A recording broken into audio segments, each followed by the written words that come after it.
berkata iya untuk sesuatu yang tidak ingin engkau lakukan itu sebenarnya bukan menyenangkan orang lain, tapi sekedar menghindar dari rasa tidak nyaman yang datang saat berkata tidak. Hidup memang perlu kita tolong-menolong, alhamdulillah bisa menyenangkan, menggembirakan orang, tapi jangan sampai nabrak batas. Nah, ini strategi agar kita tidak hanya jadi alatnya orang lain. Kemudian kalau memang sama sekali tidak cocok, kita tidak setuju dan tidak sesuai, latihanlah berkata tidak.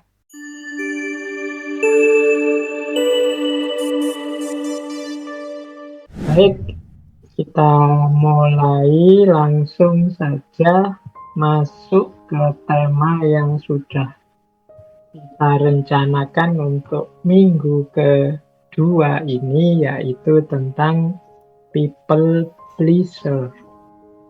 Ini teman-teman mungkin ada yang sudah pernah mendengar, tapi mungkin juga ada yang belum pernah mendengar.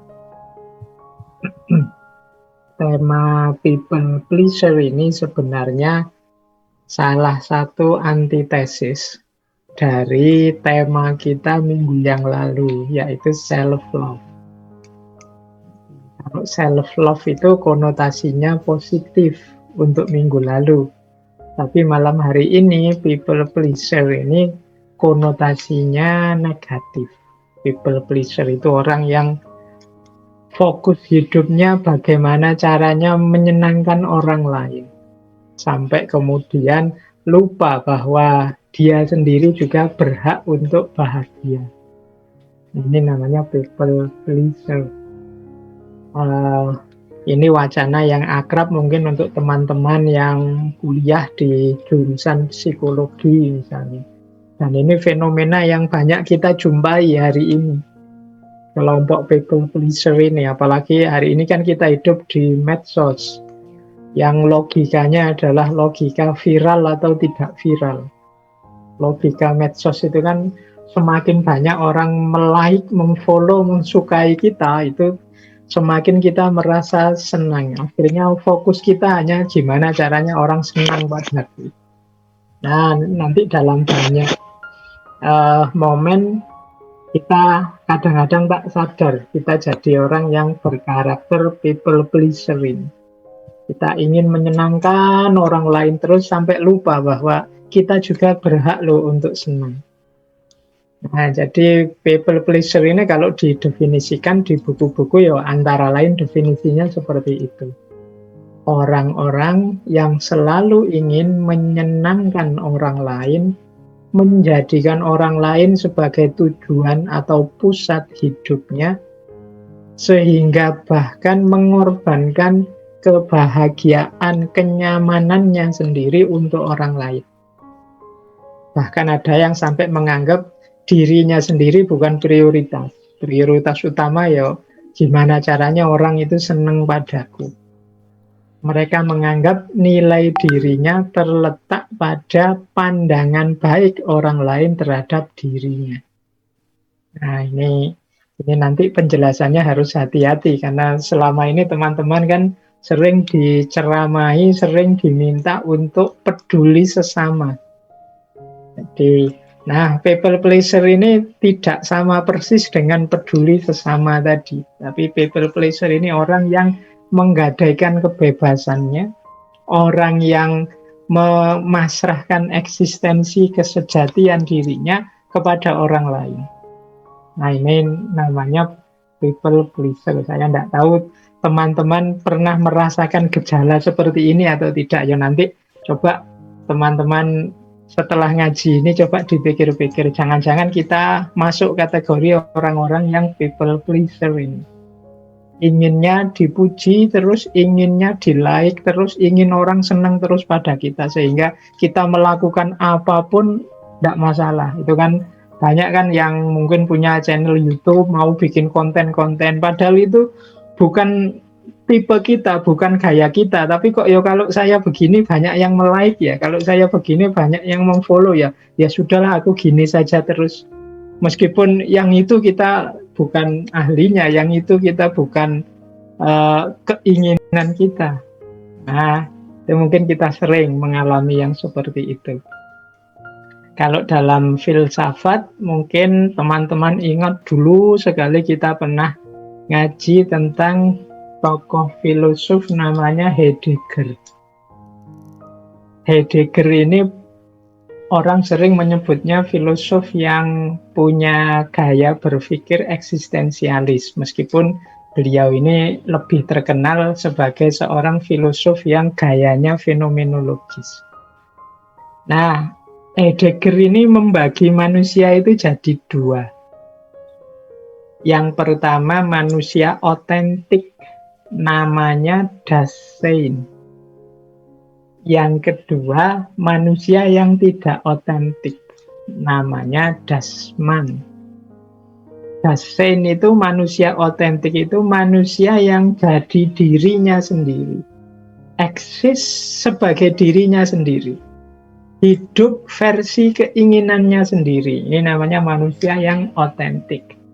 Jadi saya ingin A dan saya menghidupkan diriku dalam versi A. Ini namanya otentik.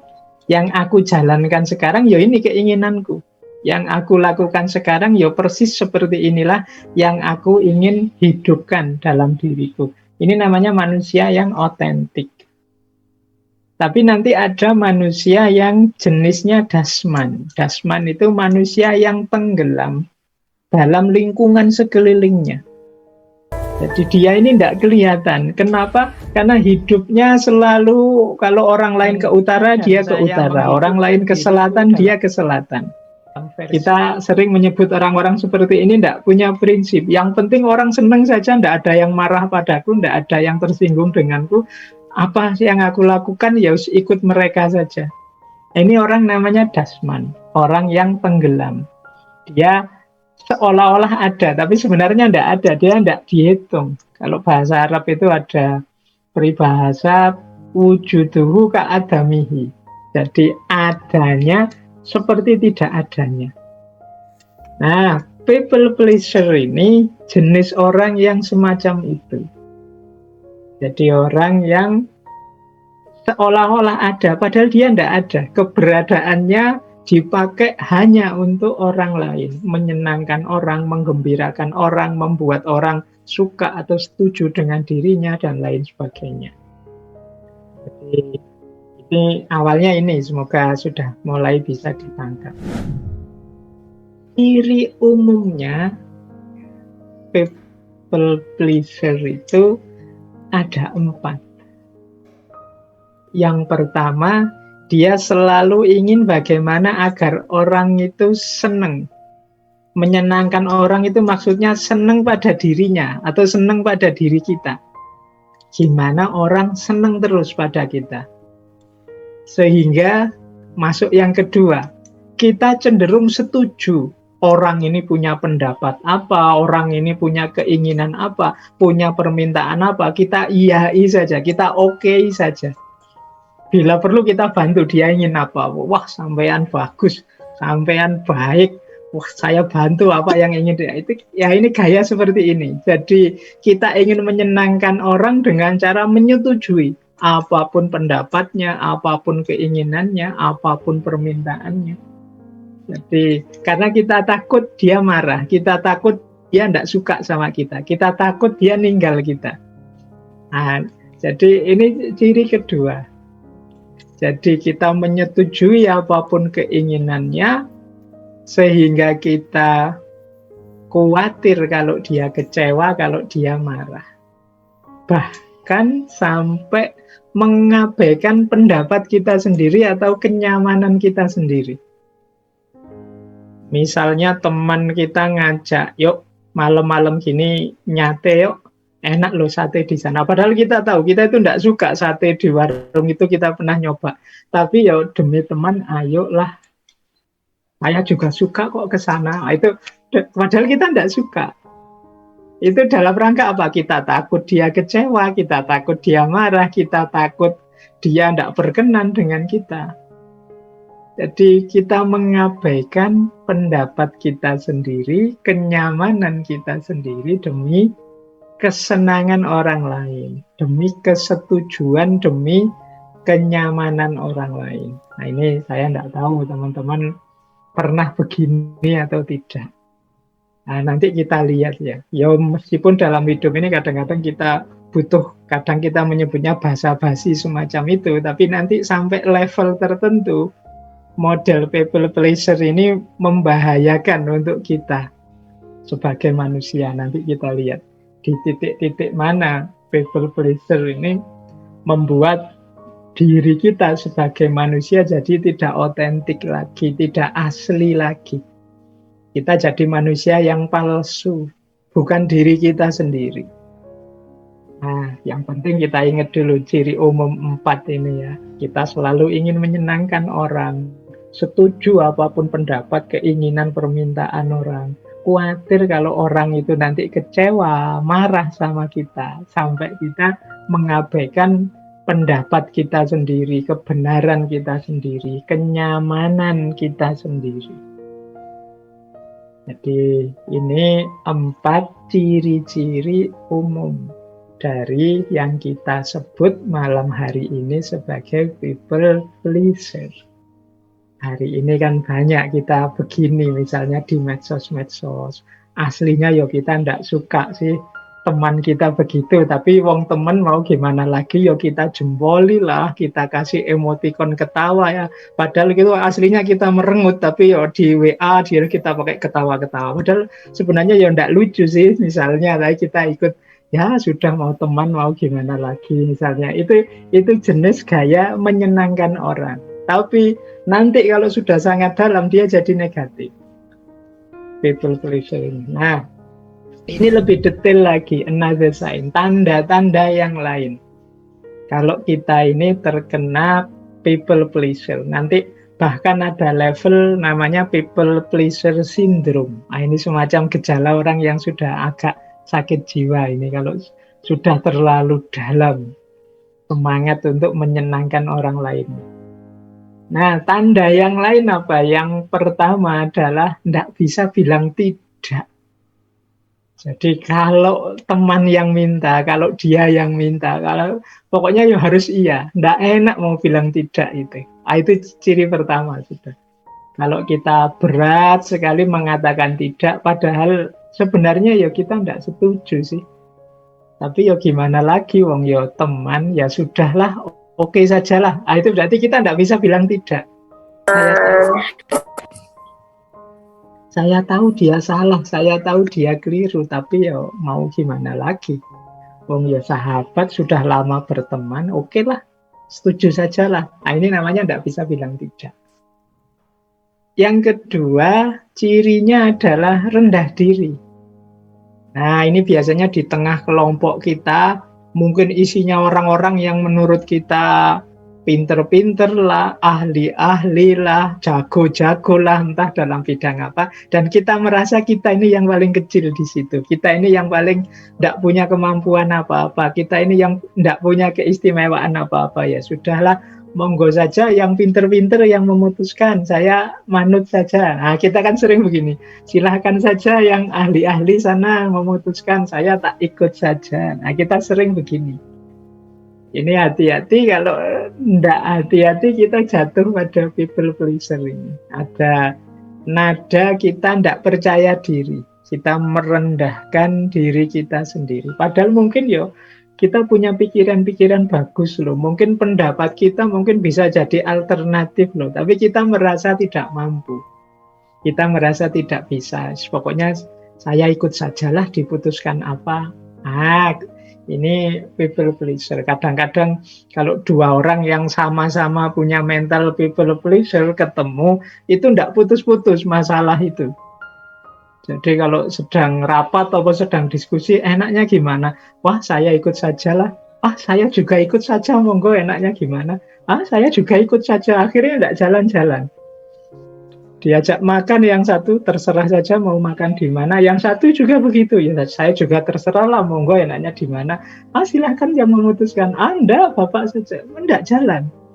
Semuanya ingin menyenangkan temannya. Nah, ya dari sisi indahnya pergaulan, sampai level tertentu bagus. Tapi hati-hati nanti kalau sudah terlalu dalam people pleasure ini.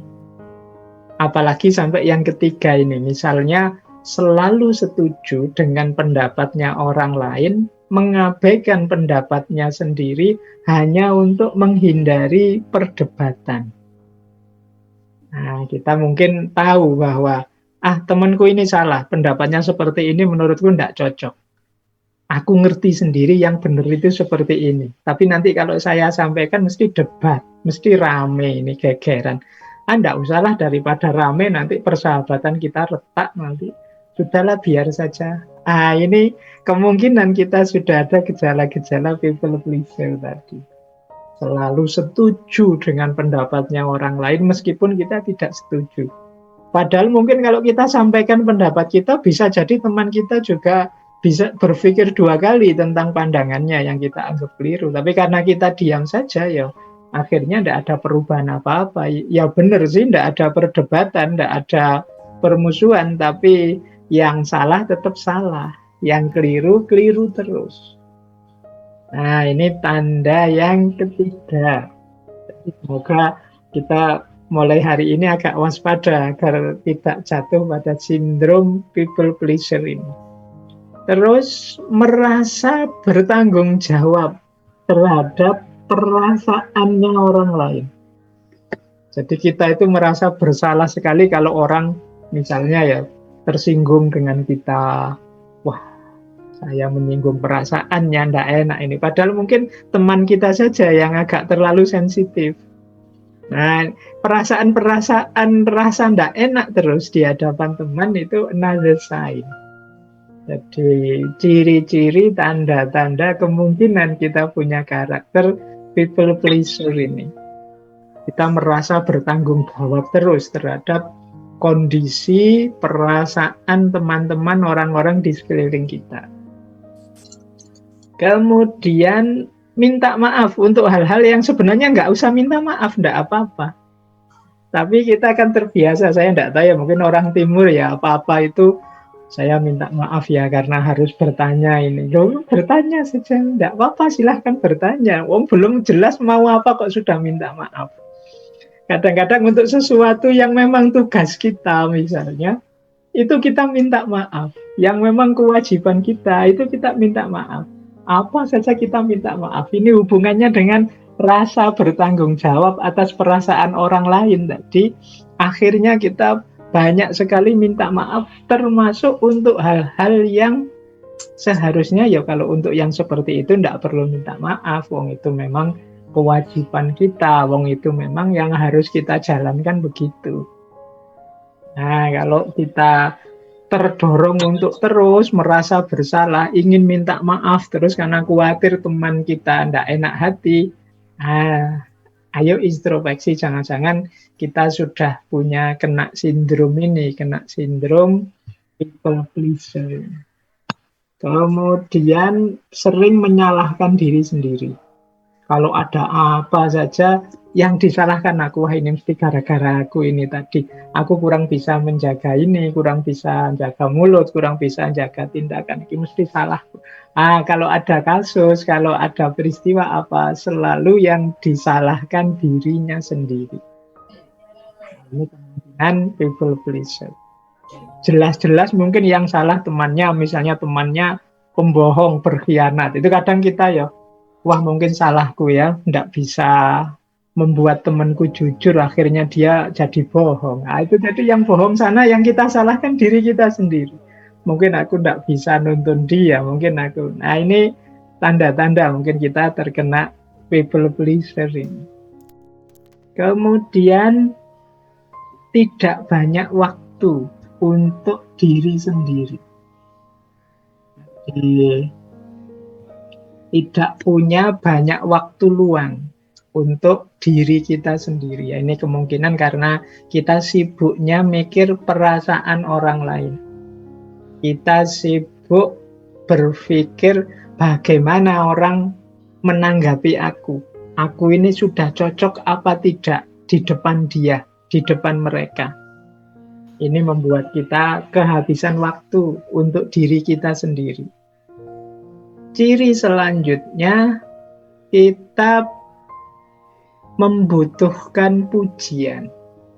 Kita merasa lega kalau kemudian teman kita, wah, kamu ini orang membantu sekali dalam hal ini. Wah, aku bangga sekali punya teman seperti kamu. Aku senang sekali. Nah, kita menunggu-nunggu ini sebenarnya sejak tadi. Pengakuan bahwa kita itu berharga di depan dia, di depan mereka. Itu yang kita orientasikan dalam hidup kita, itu ya pengakuan ini tadi. Pengakuan, pujian dari orang lain kepada diri kita. Kemudian ada lagi sign-nya, tanda-tanda yang lain, yaitu kita tidak mengakui perasaan kita sendiri. Kita abaikan. Jadi karena kita anggap tidak penting. Aku sedih, tidak masalah. Aku tersakiti, tidak masalah. Aku tersinggung, tidak masalah. Asal orang lain suka padaku. Nah, ini tanda-tanda kita sudah terkena sindrom people pleaser tadi. Tidak ngakui, mengabaikan perasaan sendiri. Kemudian siap, pokoknya membantu apapun untuk teman. Tapi dia sungkan, sungkan itu bahasa Jawa, bahasa Indonesianya apa ya? Dia tidak enak, dia segan kalau mau dibantu orang. Dia khawatir merepotkan, dia khawatir menyusahkan orang.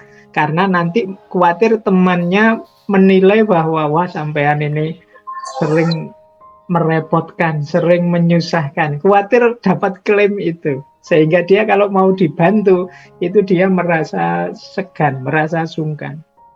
Kalau bisa, yo aku saja yang bantu terus, biar aku positif terus di depan mereka. Dan yang selanjutnya, mungkin jadi tanda-tanda seorang people pleaser itu selalu ingin menghindari konflik. Jadi kalau bisa nyaman terus, rukun terus dengan sesama, meskipun saya harus berkorban perasaan, berkorban waktu untuk diriku sendiri, meskipun saya harus selalu setuju dan menghindari perdebatan, tidak masalah, yang penting tidak ada konflik, aku tetap diakui dan dihargai di tengah masyarakat, di tengah lingkunganku. Nah, inilah antara lain tanda-tanda bahwa kita ini punya gejala people pleaser. Baik, ini silahkan teman-teman ambil nafas sebentar, dibayangkan dirinya masing-masing apakah punya gejala-gejala tadi. Semoga tidak parah kalau ada, karena nanti kalau sangat dalam, sangat parah, mungkin malah butuh psikiater. Ini kalau dalam ilmu jiwa termasuk gangguan jiwa, termasuk disorder. Nah, kita belajar sebentar biar tidak salah paham. Kalau dalam dunia filsafat ada istilah altruisme. Altruisme itu orang yang mengorbankan dirinya untuk orang lain. Tapi ini tidak sama persis dengan pleasure tadi.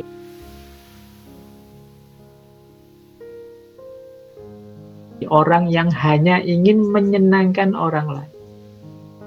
Mengapa? Di mana sih bedanya? Ayo dipahami pelan-pelan ya. Sebenarnya orang yang gayanya pleasure tadi kelihatannya seolah-olah mempedulikan orang lain. Tapi sebenarnya dia ini egois. Jadi dia ini ingin mendapatkan balasan dari orang lain itu. Balasannya dalam bentuk apa? Pengakuan atau penghormatan. Ingin disebut orang baik, ingin disebut orang yang sopan, ingin disebut orang yang tahu unggah-ungguh, ingin disebut. Nah, akhirnya apa? Melupakan kepentingannya sendiri karena ingin disebut tadi. Inilah namanya people pleaser. Jadi orang yang targetnya adalah diakui orang lain, dihargai orang lain. lain, maka dia mengorbankan banyak hal untuk orang lain demi itu. Bandingkan dengan seorang altruis. Kalau altruis, dia tidak mikir balasan apa-apa. Dia berbuat baik, ya memang ingin berbuat baik. Para spiritualis misalnya, para sufi yang hidupnya murah hati, itu kan dia tidak mikir balasan apa-apa. Sahabat kita yang sejati misalnya menyenangkan kita, tapi dia tidak menunggu balasan apa-apa. Kita memuji dia atau kita membenci dia, dia tidak masalah. Yang penting dia ingin berbuat baik saja pada kita. Beda dengan people pleaser tadi, dia menunggu dipuji, dia ingin orang itu selalu menganggap dia positif. Kalau sahabat sejati tadi, tidak apa-apa kamu nganggap aku negatif, asal kamu selamat, asal kamu sukses. Nah, itu true friendship. Persis sama seperti orang tua kita. Mungkin juga keluarga kita. Mereka memberi banyak, mengorbankan banyak untuk kita, tapi tidak menunggu kita akui atau kita hargai gara-gara itu. Sama juga dengan para pahlawan. Para pahlawan itu kan berkorban. Kita wah ini jangan-jangan pahlawan itu people pleaser, Pak. Enggak. Dia enggak nunggu kita akui sebagai pahlawan, ditetapkan oleh negara jadi pahlawan atau tidak. Mereka enggak pernah mikir sama sekali tentang itu. Yang mereka perjuangkan dulu ya murni ingin memberikan yang terbaik untuk tanah tumpah darahnya. Nah, ini orang menyebutnya altruis. Jadi teman-teman awas jangan keliru. Jangan disamakan begitu saja. Oh, berarti kalau saya berkorban untuk orang lain, melakukan kebaikan untuk orang lain itu berarti jelek. Enggak. Enggak jelek. Kecuali kalian gaya pleaser tadi. Gaya yang ingin dapat imbalan, kehormatan maupun pengakuan. Makanya kalau mau dijelaskan singkat, pleasure itu inner directed. Jadi seolah-olah keluar, tapi sebenarnya dia orientasinya ke dalam. Ingin dianggap baik, ingin menjaga citra. Mungkin kita menyebutnya jaim misalnya. Jaga image saja. Sudah terlanjur dianggap orang baik ya, biar kelihatan baiknya terus menerus. Kadang kita menyebut juga dengan istilah pencitraan. Biar citranya tetap harum, tetap baik di tengah masyarakat misalnya. Sehingga dia melakukan itu terus, meskipun sebenarnya dia tidak suka itu. Nah, ini gaya pleaser. Tapi kalau seorang altruis, orang yang mengorbankan hidupnya untuk orang lain, itu ya outer directed. Jadi dia tidak peduli dirinya, yang jadi fokus adalah kebaikan orang lain. Kalau yang pleaser tadi, ya hanya untuk dirinya sebenarnya, biar aku tetap positif. Tapi yang altruis ini targetnya adalah orang lain jadi baik, orang lain jadi bagus, orang lain jadi benar, dan lain sebagainya. Inilah bedanya pleaser dan altruis. Jadi mungkin teman-teman sejak tadi banyak pertanyaan, lupa kan kita harus berbagi, kita harus peduli sesama, iya. Tapi semoga posisimu bukan posisi seorang people pleaser. Hanya untuk menyenang-nyenangkan orang saja demi nama baikmu. Tapi memang kalian ingin berbuat baik dan berbagi yang sejati. Ya, gambaran mudahnya jadilah seperti sahabat yang sejati, seperti orang tua pada anak-anaknya, atau pahlawan pada bangsa dan negaranya. Lanjut. Mungkin ambil nafas sebentar, biar dicerna dulu. Kalau makan itu kan dimasuki terus nanti malah muntah, pelan-pelan. Boleh sambil minum-minum dulu. Kalau sudah siap minumnya, cemilannya, sambil selonjoran juga boleh. Nah, kita lanjut. Sekarang, efeknya. Mengapa sih kok konotasi dari people pleaser mentality tadi dikonotasikan negatif? Ya, yang pertama karena memang tidak otentik kita sebagai manusia, melupakan otentisitas diri kita. Nah, ini secara esensial begitu. Tapi secara fungsional efeknya antara lain yang jelas yang pertama lelah lahir dan batin. Hidup itu indah, tapi kalau hidup kita persembahkan untuk orang lain, kita gadaikan, kita berikan hanya demi orang lain saja, kita lupa diri kita sendiri, berarti kerja dan aktivitas kita dalam hidup hanya untuk orang lain, ya pastinya lelah, lahir dan batin. Jadi kalau teman-teman sering merasa lelah hari-hari ini, ayo introspeksi, jangan-jangan kita hidup bukan versi yang kita inginkan. Orang itu kalau hidup sesuai yang dia inginkan, sesuai versi yang ingin dia wujudkan, itu biasanya senang, tidak mudah lelah. Kayak teman-teman misalnya nulis skripsi kok temanya tema yang dia sukai, tema yang kita sukai, yang passion kita. Itu kan senang, baca buku, dapat info baru, dapat itu kan senang. Kadang-kadang melekan juga asik saja. Tapi begitu kita ambil tema yang kita tidak terlalu suka, kita tidak terlalu paham, itu baca buku sebentar saja sudah lelah. Nulis sebentar sudah capek. Baru buka laptop, nulis satu kalimat terus buka yang lain, googling lah apalah, karena kita tidak passionnya di situ. Nah, sama seperti people pleaser ini, orang yang fokusnya menggembirakan orang lain, jadi versi dirinya tidak otentik, akhirnya mudah lelah. Yang kedua, self-hatred. Benci pada dirinya sendiri. Ya mengapa? Ya karena dia sering ditinggal. Diri kita sendiri kan sering kita tinggalkan untuk orang lain. Kalau ada apa-apa, kita itu selalu menyalahkan diri kita. Hasilnya pasti self-hatred. Benci aku, kenapa aku kok tidak bisa bilang tidak. Benci aku, kenapa aku kok tidak menolak tadi permintaan. Benci aku, self-hatred. Isinya serba kebencian-kebencian. Ada kalanya nanti muncul mental merasa dimanfaatkan.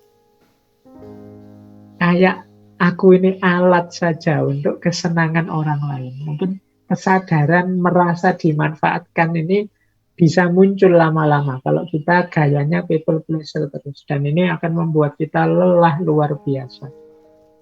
Ternyata aku ini hanya alat saja. Apa aku berhak bahagia? Apa kan kalimat-kalimat kalau teman-teman rodo stres, depresi itu kan biasanya kalimat-kalimat seperti itu. Kapan aku bahagia? Apa aku berhak bahagia? Apakah Tuhan lupa padaku? Ini kan kalimat-kalimat yang menunjukkan kita ini tidak hidup versi kita. Jangan-jangan kita ini hanya dimanfaatkan untuk orang lain. Yang keempat, jangan lupa gaya pleaser ini seringkali tidak memperbaiki situasi.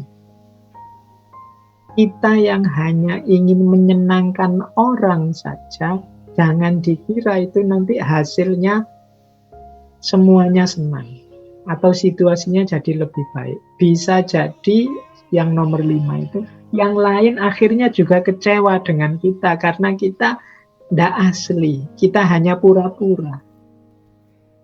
Jadi kita tidak menunjukkan keinginan kita yang sebenarnya, kita tidak menunjukkan hasrat kita yang sebenarnya, kita menipu dia. Itu kalau dia ngerti bahwa kita ini sebenarnya tidak tapi bilang ya, kemungkinan dia juga kecewa.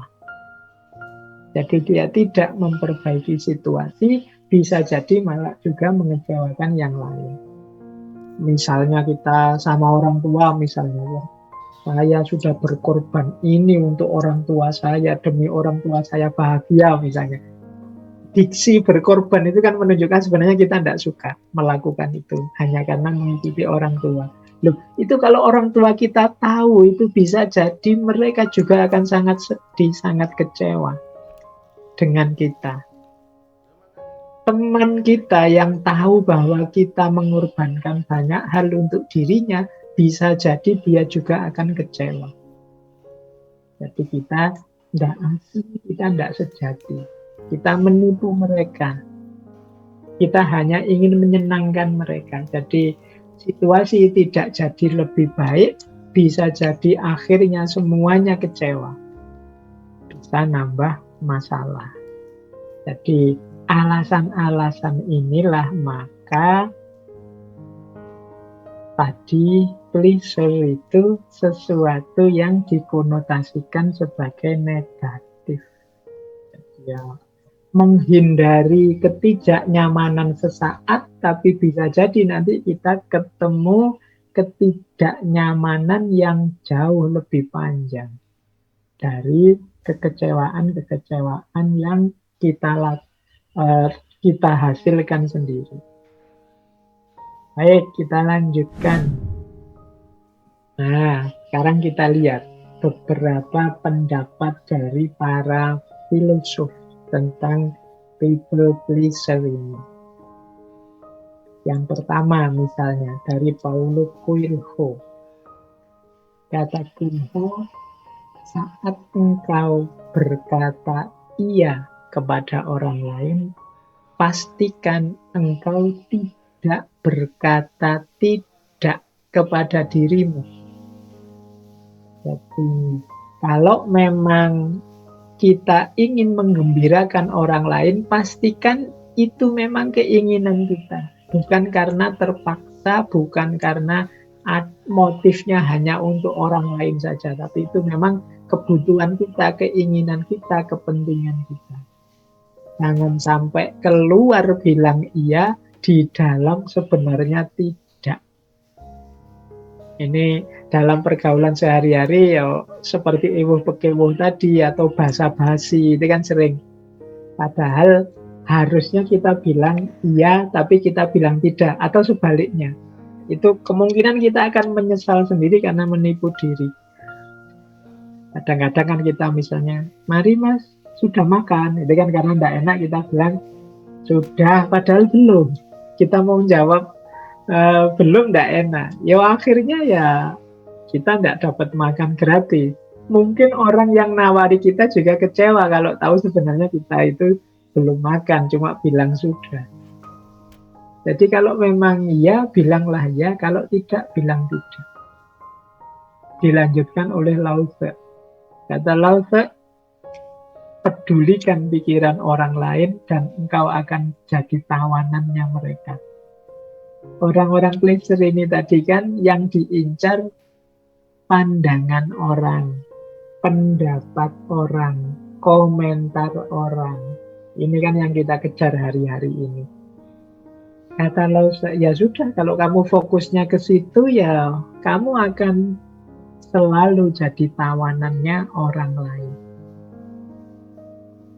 Dilanjutkan oleh Lao Tse, ketika seseorang percaya diri, ia tidak akan berusaha meyakinkan orang lain. Ketika seseorang nyaman dengan dirinya sendiri, ia tidak memerlukan persetujuan orang lain. Ketika seseorang menerima dirinya sendiri, seluruh dunia akan menerimanya. Jadi kata Lao Tse, kalau kita percaya diri, kalau kita yakin dengan kebenaran kita, kebaikan kita itu tidak butuh disetujui orang lain.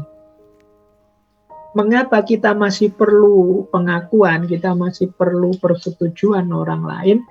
Kemungkinan kita masih belum yakin benar dengan kebenaran kita. Kalau kita sudah yakin benar, itu kan kita tidak perlu didukung orang lain. Saya tahu benar kok, kan selesai. Kalau kita masih nunggu orang setuju, kita masih nunggu orang sepakat, kemungkinan kita belum yakin. Jadi kata saya, kalau sudah percaya ya sudah. Tidak butuh lagi kita keyakinan-keyakinan yang dukungan-dukungan dari orang lain. Kalau kita sudah nyaman, kita juga tidak butuh disetujui orang lain. Wong saya sukanya ini kok, ya sudah. Orang nganggapnya, wah anak muda kok begitu, anak muda, saya nyamannya ini kok. Jadi tidak butuh disetujui orang lain. Kita gelisah dengan komentar orang, tidak disetujui orang, itu karena mungkin kita belum mantap, belum yakin dengan diri kita sendiri. Dan kalau kita bisa menerima diri kita apa adanya, kata Lause, seluruh dunia akan menerima kita. Sebaliknya, wong kita sendiri tidak menerima diri kita, bagaimana yang lain bisa menerima? Kalau kita tidak terima diri kita, kan kita menampilkan versi yang berbeda. Ya, diri kita yang sejati hilang, tidak mungkin orang tahu. Jadi mengikuti Lause, teman-teman, ya jalan untuk agar tidak jatuh pada klise tadi. Yuk, tentang hal-hal yang kita sudah mantap, yakin, benar percaya, jangan terlalu gelisah.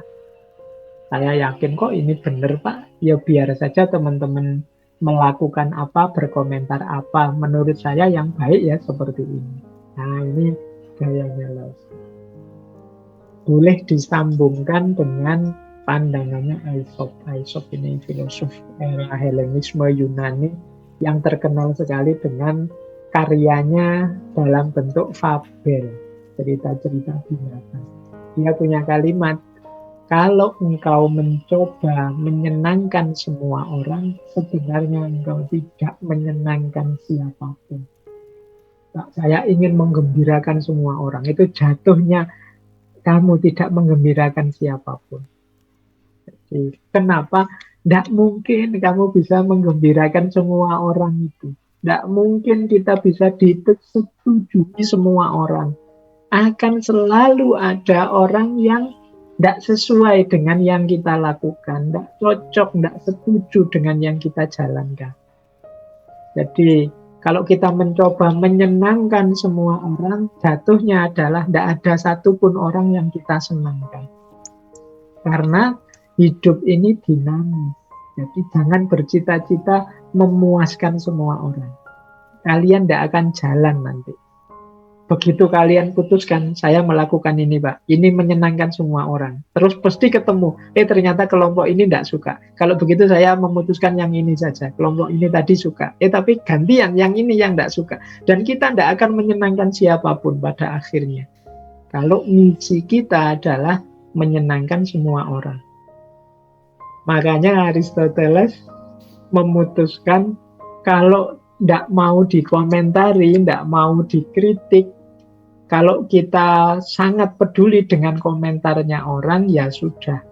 Satu-satunya jalan, kata Aristoteles, untuk menghindari kritik adalah jangan melakukan apapun, jangan berkata apapun, dan jangan menjadi apapun.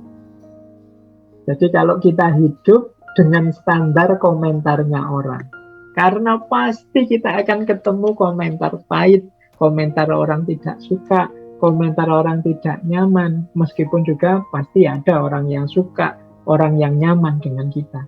Tapi ketidaksukaan itu pasti ada, wong manusia itu macam-macam. Jadi jangan menghindari kritik. Kita itu manusia tidak sempurna dan sangat mungkin salah. Kalau bahasa agamanya mahalul khoto' wa nisyan, tempatnya salah dan alpa.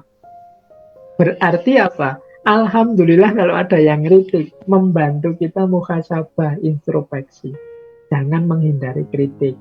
Kalau teman-teman, Pak, pokoknya saya tidak mau dikritik, saya ingin pasti semua orang setuju benar. Ya kata Aristoteles, ya kalau begitu kamu diam saja.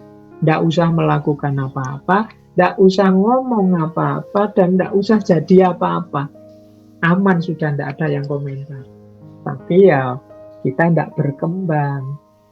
Jadi kita tidak jadi manusia yang sejati, tidak jadi manusia yang otentik. Jadi ini gambaran ya, bagaimana para filosof juga mengkritisi mentalitas yang sifatnya people pleaser tadi. Jadi menggadaikan jati diri kita demi hanya untuk menyenangkan orang lain. Nah, ini ada satu quotes lagi yang menurut saya menarik. Berkata iya untuk sesuatu yang tidak ingin engkau lakukan, itu sebenarnya bukan menyenangkan orang lain, tapi sekedar menghindar dari rasa tidak nyaman yang datang saat berkata tidak. Jadi kalau teman-teman merasa sungkan, Pak, mau bantah, mau bilang tidak, akhirnya kita iyakan saja apapun, itu sebenarnya tidak menyenangkan orang lain, tapi sekedar menghindari rasa tidak enak kita saja. Jangan dikira itu kepentingan kesenangannya orang lain, tapi kepentingan egois kita agar tidak merasa tidak nyaman. Nah, ini beberapa quotes-quotes, filosofi-filosofi tentang people pleaser. Bagaimana kita jangan sampai jadi orang yang tidak punya jati diri, tenggelam saja menjalani hidup dalam rangka menghidupkan prinsip-prinsip orang lain biar orang lain senang. Nah, masih ada waktu 30-an menit. Kita sekarang masuk ke strategi-strategi kita.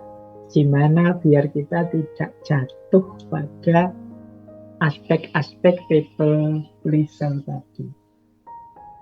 Yang pertama, pastinya kita harus self-respect.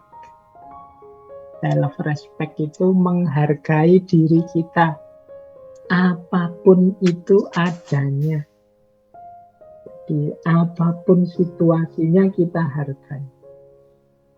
Allah itu menganugerahkan kita segala keistimewaan, segala kekhususan yang istimewa yang tidak dimiliki oleh semua makhluk yang lain. Bahkan siapapun kita, termasuk kalau kita merasa, Pak, saya ini apa sih? Pak, saya ini bukan siapa-siapa, bukan apa-apa. Enggak, kita semua ini siapa-siapa dan apa-apa. Kalau teman-teman merasa secara sesungguhnya kita bukan apa-apa, bukan siapa-siapa, ini kemungkinan teman-teman menyembunyikan anugerah-anugerah yang diberikan oleh Allah atau tidak ngaku bahwa kita ini sudah diberi aneka ragam nikmat oleh Allah. Hadirnya kita di muka bumi ini sebagai manusia yang berkesadaran itu saja sudah anugerah yang luar biasa yang tidak diberikan pada semua makhluk yang lain. Jadi yang pertama penting self-respect, menghargai diri. Kalau sudah begitu, ayo membangun self-esteem. Self-esteem itu kebanggaan diri. Bahwa aku ini sesuatu, bahwa aku ini punya kelebihan-kelebihan. Mungkin aku tidak bisa ini, tidak bisa itu, tapi aku masih punya ini dan punya itu. Itu namanya self-esteem, bangga dengan diri kita. Kalau sudah sampai pada titik self-esteem, kemungkinan akan lahir dengan sendirinya self-confidence, percaya diri. Bahwa aku bisa kok, aku mampu kok, aku ini punya kok. Aku juga bukan orang sembarangan, tidak ada orang itu yang sembarangan. Setiap orang istimewa khusus. Nah ini rasa percaya diri. Nanti akan jadi kunci ke belakang. Kalau kita sudah bisa percaya diri, selanjutnya adalah self-assertion. Self-assertion itu penegasan diri. Maksudnya apa? Kita ikuti pandangan kita, keinginan kita. Kita akui apa yang kita suka, apa yang kita tidak suka. Ini namanya self-assertion. Kalau kita setuju, ya bilang setuju. Kalau kita merasa tidak nyaman, kita bilang saya tidak nyaman dengan itu. Saya senang dengan itu, saya tidak suka dengan yang seperti itu. Nah, ini namanya self-assertion. Tidak karena khawatir orang lain marah, ingin orang lain senang, akhirnya kita harusnya tidak suka, bilang suka. Atau sebaliknya. Nah, ini berarti kita tidak mampu self-assertion. Kalau sudah bisa self-assertion, saatnya kita bangun diri kita untuk mampu self-reliance. Self-reliance itu bersandar pada diri kita sendiri, mandiri, tidak tergantung. Nah, kalau ini butuh proses, butuh usaha. Jadi self-reliance itu berarti ya sudah, kalau demi kebenaran, kebaikan, prinsip-prinsip yang saya yakini, kemudian orang tidak suka dengan saya atau meninggalkan saya, ya tidak masalah. Aku bisa kok mengandalkan diriku sendiri. Nah, ini namanya self-reliance. Jadi kemandirian kita akan membantu kita untuk tidak punya pleasure attitude, tidak punya mental yang hanya asal orang lain senang, asal bapak senang, atau yes man. Tapi kita jadi orang yang self-confident, self-assertion, dan self-reliance. Percaya diri, mampu menegaskan diri sendiri, dan kuat bersandar pada diri sendiri. Tidak tergantung pada orang lain. Kalau orang lain mau bergantung pada kita, monggo, kita bisa memberikan kebahagiaan, kegembiraan pada mereka. Tapi kalau mereka tidak suka, tidak setuju dengan prinsip-prinsip kita, ya silahkan. Ini namanya self-reliance. Jadi ini prinsip-prinsip ya, kalau saya baca cepat seperti ini rasanya mudah ya. Self-respect, self-esteem, self-confidence, self-assertion, self-reliance. Tapi ini menghidupkannya ya pelan-pelan, setahap demi setahap. Paling tidak semoga teman-teman sudah mampulah kalau sekedar self-respect dan self-esteem. Untuk self-esteem ini tinggal dicari keistimewaan-keistimewaan kita, biar teman-teman tidak merasa saya itu isinya kekurangan semua kok Pak, saya tidak ada lebihnya. Pasti ada. Bahkan kesehatan yang selama ini kita enyam itu ya kebanggaan tersendiri. Banyak orang yang sakit misalnya. Bahkan semangat kita untuk belajar malam hari ini misalnya, mau ikut ngaji, itu kan juga kelebihan. Banyak orang yang sudah tidak mau belajar lagi, merasa dia sudah pasti benar. Berarti alhamdulillah Pak ya, saya ini masih mau belajar. Itu kan sebentuk kebanggaan. Ternyata saya juga ada baiknya. Nah, ini membangun self-esteem namanya. Kalau sudah begitu bisa self-confident, percaya diri. Saya yang sudah bolak-balik ikut ngaji filsafat, bisa lah kalau sekedar berpendapat, berkomentar misalnya. Ini namanya self-confidence. Alhamdulillah kalau bisa lanjut self-assertion dan self-reliance. Tapi untuk dua ini ya memang butuh proses. Jadi ini tahap-tahap ketika kita ingin melawan attitude pleaser. Jadi melawan perilaku yang hanya ingin menyenangkan orang lain. Baik. Nah, kita lanjutkan. Ini kita sudah masuk ke tips-tips, strategi-strategi. Kalau ini strategi yang tadi saya sebut ya, kita kan sering benci dengan diri kita karena merasa kita ini kok mau saja diperalat orang lain. Yaitu mungkin salah kita sendiri. Maka ayo diatur sekarang, mulai ditata hidupnya agar tidak hanya jadi alat orang lain yang mau saja diperintah ini itu demi kesenangan orang lain. Yang pertama, penting dalam hidup kita untuk tahu batas kita yang jangan dilanggar. Batas itu bisa nilai, bisa tujuan, bisa keyakinan, bisa prioritas. Nah, ini disebut batas karena boleh kok kita membantu orang lain, menyenangkan orang lain, tapi jangan nabrak batas ini. Jangan sampai kita mengkhianati nilai-nilai yang sudah kita yakini. Jangan sampai kita membuang keyakinan kebenaran yang sudah kita miliki. Jangan sampai kita melanggar prioritas. Misalnya gara-gara kita ingin baik pada orang lain, kemudian misalnya kita korbankan kuliah kita, misalnya kuliah harusnya prioritas. Kita korbankan keluarga kita misalnya. Nah, ini tidak boleh. Keluarga bagi saya prioritas. Nah, ini namanya batas. Jadi hidup memang perlu kita tolong-menolong. Alhamdulillah bisa menyenangkan, menggembirakan orang. Tapi jangan sampai nabrak batas. Nah, ini strategi agar kita tidak hanya jadi alatnya orang lain. Yang kedua, seandainya yang harus kita lakukan untuk orang lain itu kita belum bisa ngukur ini nabrak batas saya atau tidak, ini melanggar prinsip atau nilai saya atau tidak, ya jangan kesusu diputuskan. Minta waktu. Coba saya pertimbangkan dulu. Jadi kalau ada teman misalnya minta kita melakukan sesuatu, menyuruh kita agar melakukan, memenuhi kebutuhannya, menggembirakan dia dan lain sebagainya, ya kalau kita tidak yakin benar bahwa ini melanggar batas, melanggar prioritas dan lain sebagainya, ya minta waktu deh. Coba saya pikir dulu, saya pertimbangkan dulu permintaan. Nah, ini lebih luas biar kita ndak, wah karena teman saya iyakan sajalah, karena tetangga saya okekan saja, ya ndak. Kalau memang nanti setelah dipikir ndak cocok ya ditolak. Kalau cocok bisa dilanjutkan.